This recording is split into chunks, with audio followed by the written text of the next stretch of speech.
Why did I become a Buddhist monk? When a Westerner becomes a Buddhist, they will surely be asked hundreds of times why they decided to follow Buddhism, and thousands of times if they choose to become a Buddhist monk.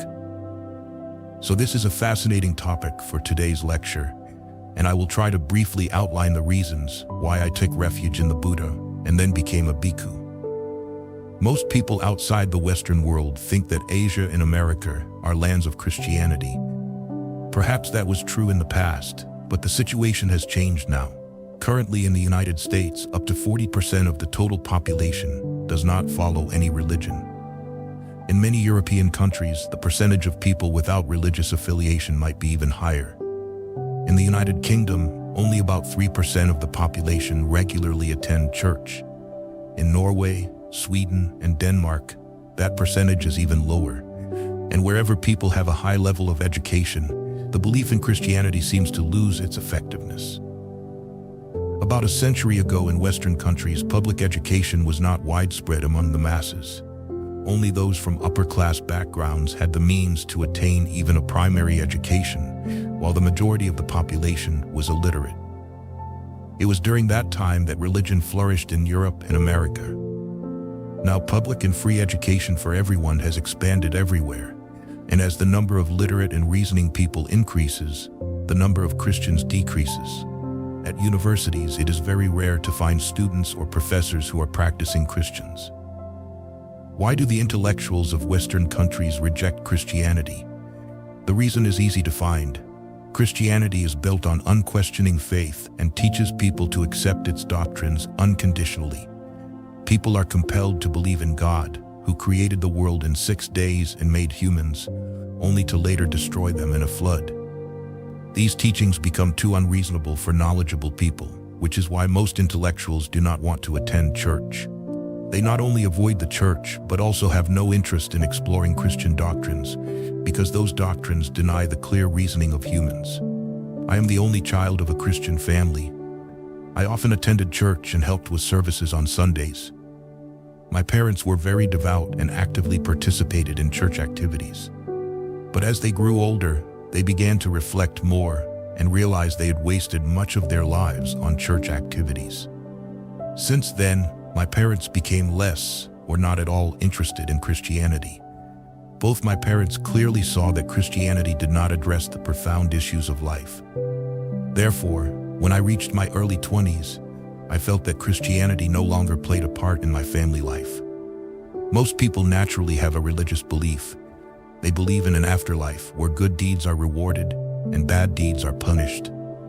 When I was in my early 20s, I believed this and was eager to find a religion in which I could wholeheartedly place my faith.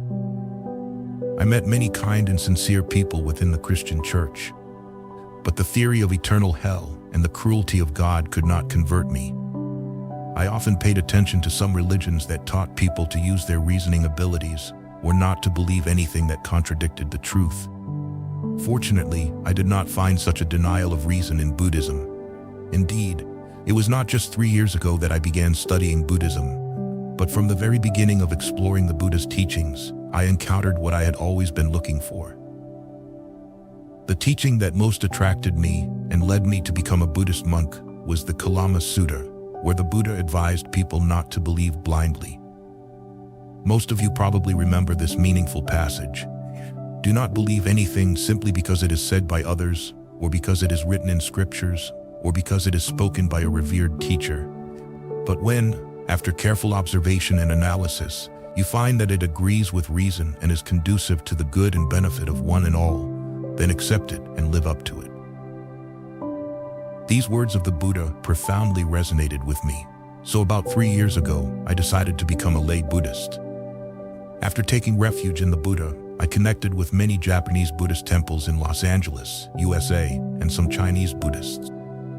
Fortunately for me, at that time, there were nearly 20 Japanese temples in Los Angeles, most of which organized Sunday school classes and many youth Buddhist groups. I participated in activities for these youth groups, and later became a teacher for the Sunday classes. I also attended a Zen meditation class led by a great Zen master. I am very sad to inform you that my Zen master passed away exactly 1 month before I left California for Asia. But this event did not make me abandon my meditation practice. In March 1959, Venerable Sumangalo became a guest at my house for several weeks. I discussed extensively with him about my life and what I felt needed to be done to benefit myself and others. By May, I had decided to dedicate my life to Buddhism, so Venerable Sumangalo accepted me as a novice and later arranged for me to be ordained as a Bhikkhu by a great Zen master in Japan on September 9, 1959. I then went to Penang, Malaysia, hoping to contribute more to the developing youth Buddhist organization there. And I thought, if convenient, I would stay to help teach the Sunday classes and also continue my study of Buddhism. Surely, most of my fellow devotees are curious about why I abandoned a life full of pleasures in the world's entertainment capital, Hollywood, to shave my head and live the humble life of a monk. The reason is simple. Everyone seeks happiness. I did not find happiness in my work in Hollywood, even though I lived in a beautiful house, drove a nice car, earned a good salary, and enjoyed all the conveniences.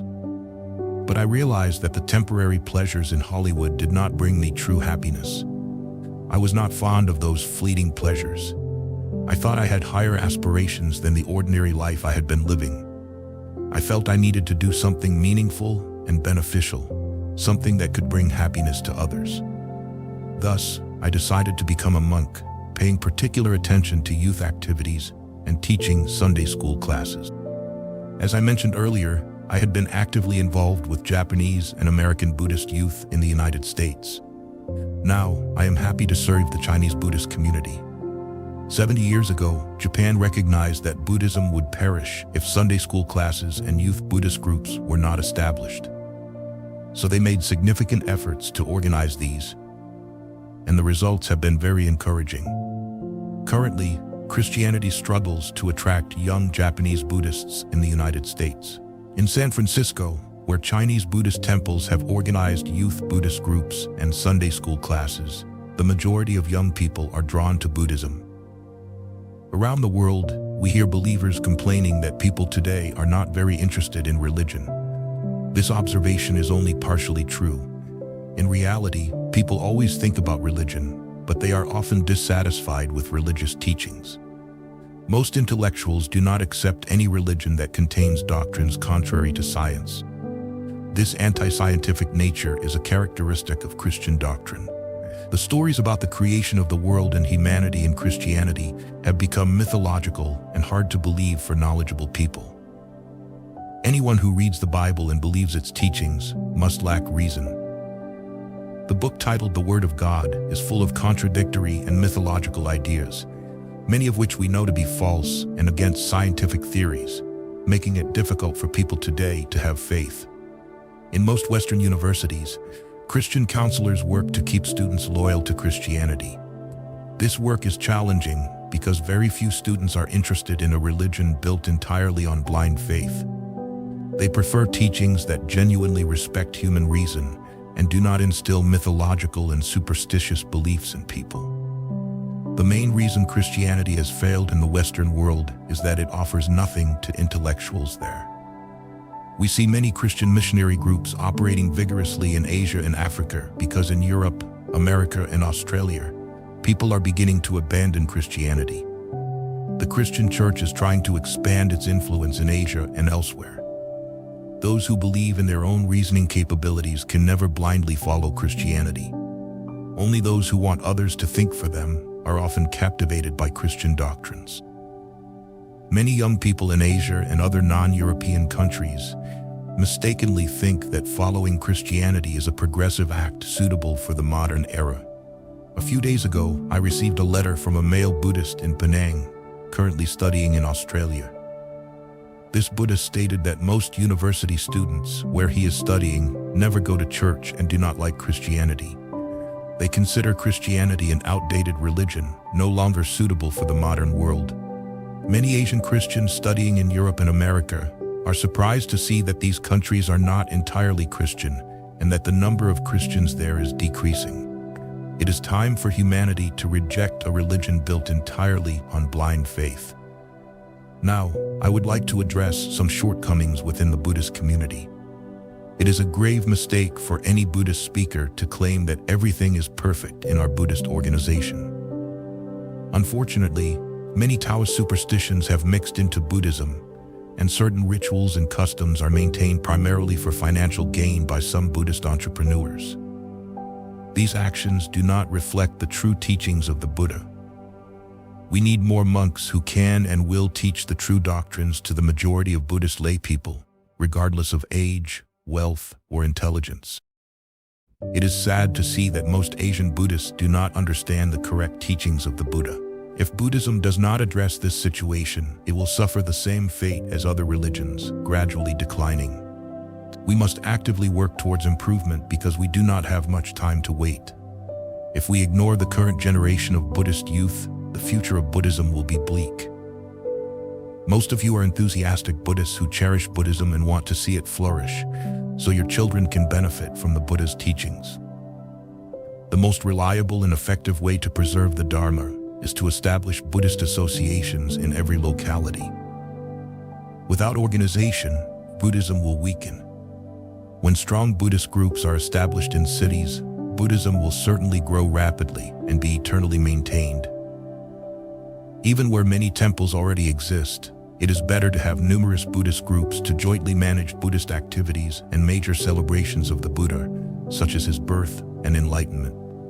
Since I became a monk, I have seen a significant change in my life. Before encountering Buddhism, I did not grasp the true meaning of life. But now I understand that the suffering or happiness of each individual depends on their thoughts and actions. As a child attending Sunday school in Christianity, I was told that everything that happened to me was due to God's will. Now, understanding the law of karma, I realize that the universe inherently has a fair law of reward and punishment, independent of any deity's will. I can sincerely say that all my views on life have completely changed thanks to the insights I have gained from the Buddha's teachings. I earnestly hope that all of you will strive to deeply understand the Buddha's teachings and diligently apply them in your daily lives. Let us focus on studying Buddhism, a religion full of diligence and enlightenment. The Buddha advised us to thoroughly practice his teachings to realize that they are the truth and will bring happiness to those who live according to them.